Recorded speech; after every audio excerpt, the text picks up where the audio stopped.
This story discusses sensitive topics, blending real experiences with fictionalized events, names, and timelines. It is not a factual account, but a storytelling interpretation.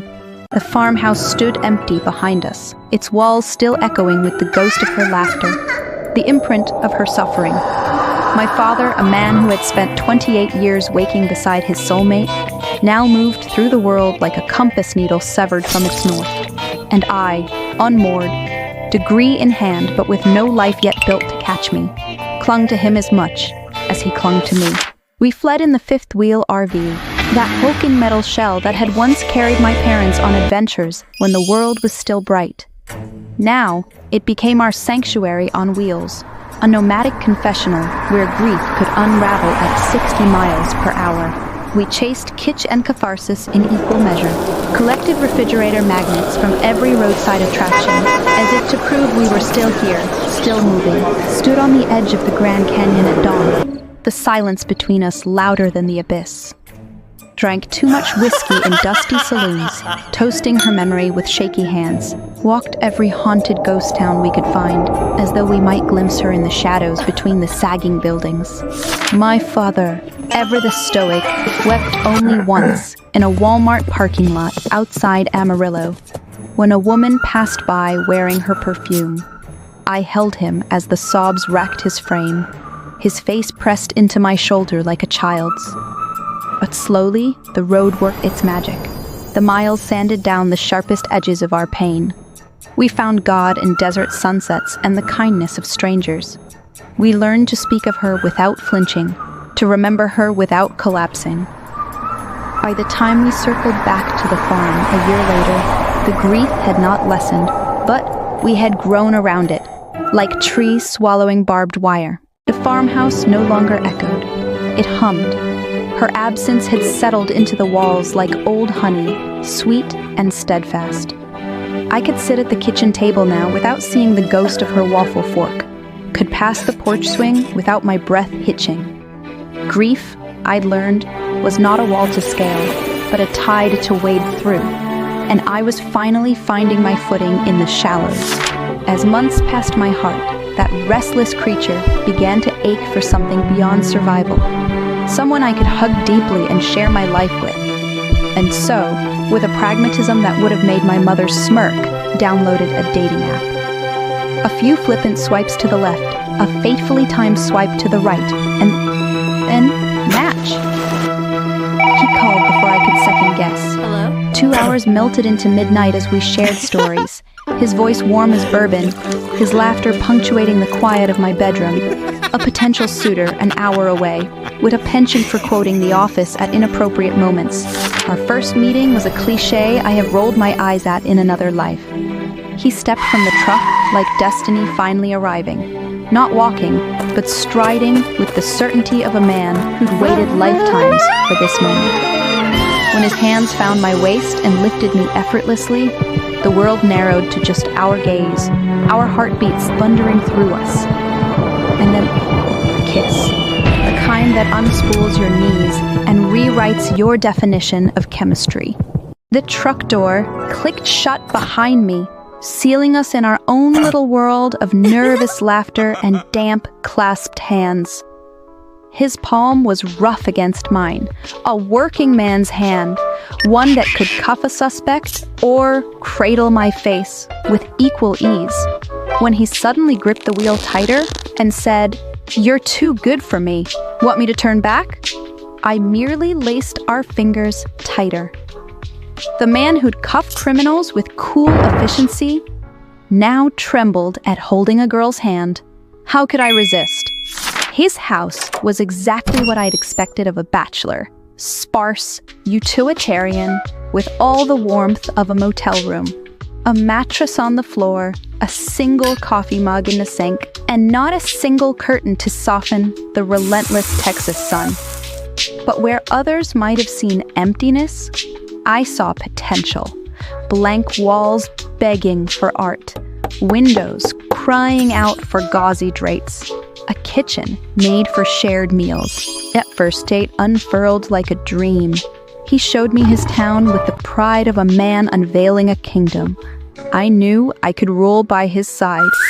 Back at his place, he cooked steak, medium rare, just how I liked it. And we talked until the wine bottle sat empty between us and dawn pinkened the windows. When I moved in 2 weeks later, my cat's weaving figure eights around his boots, it felt less like a risk and more like a homecoming. I filled the space with quilts and potted plants, framed photos, and the vanilla-scented candles he'd roll his eyes at, but secretly love. By month's end, the house no longer echoed. It breathed. A feminine invasion he welcomed with grinning surrender. I fell into love with the reckless abandon of a woman leaping from a cliff, eyes shut, breath stolen, certain the universe would cradle my descent. And for a time, it did. His arms became my sanctuary, his bed my confessional. The man devoured me like a starved thing, and I arched into the feast, my every nerve singing hymns only he could compose. But love, as I would learn, is not a static thing. It shifts, evolves, reveals itself in layers, like pages torn from a forbidden manuscript. The more I uncovered of him, the more I understood. The charming deputy who'd swept me into his truck that first day was but a single facet of a prismatic soul. There were shadows in him, shocking, jagged things that might have sent another woman fleeing. Yet I stayed. Not out of naivety, but with eyes wide open, choosing to love the man behind the mask. As it cracked and reshaped itself before me, my own secrets I guarded like a dragon hoarding gold. Some truths were not his to claim. They belonged to the girl I'd been, the wild university spirit who danced in the flames of her own destruction. That girl was gone now, her ashes scattered in the winds of transformation. In her place stood a woman forged in the crucible of loss and longing, raw in her honesty, yet strategic in her revelations. I bared my soul, but kept my scars veiled. I changed, not because he demanded it, but because love demanded it of me. The wide-eyed innocent who'd believed in fairy tale endings had died a quiet death, and from her grave rose someone wiser, fiercer, more alive. The sun-baked paradise we built turned to sand between our fingers, not by our own failings, but by the slow, suffocating rot of good old boy justice. My deputy, my magnificent, morally anchored man, walked those halls like a wolf among hyenas, where they turned blind eyes to backroom deals and badge-heavy threats. He stood rigid at attention, his spine straight as the law he refused to bend. I hated him for it. The parking lot chats that stretched too long when he passed. The roster suddenly scribbled with graveyard shifts. The way his patrol car mysteriously lost radio signal in the worst parts of the county. Blue falcons, the lot of them, pecking at anyone who dared fly straight. Our home, once fragrant with lavender and rosemary, now stank of tension. I'd press my ear to the door when he came home, listening for the telltale thump of his duty belt hitting the counter. Too hard, too angry. Some notes, he'd sit at the kitchen table cleaning his service weapon with methodical fury, the oil rag snapping like a flag in a storm. I enjoy my job but hate the people I work with, James uttered. And so we left, deciding it was not worth letting the soul rot in a home where solace is nowhere to be found. Back to the farm, back to my father's land where the wheat whispered secrets, and the porch swing still held the ghost of my mother's laughter. We arrived with 2 cats, a U-Haul, and the unshakable certainty that some battles aren't lost, just fought on better ground. Dearest watchers, thank you for spending this time with me. If this story resonated with you, the full Most Improper memoir awaits on Amazon.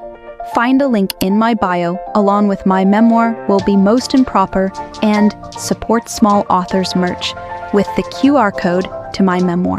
Please help me extend my reach and tag for featured posts. Join me for new content. YouTube Shorts Monday, Wednesday, and Friday at noon.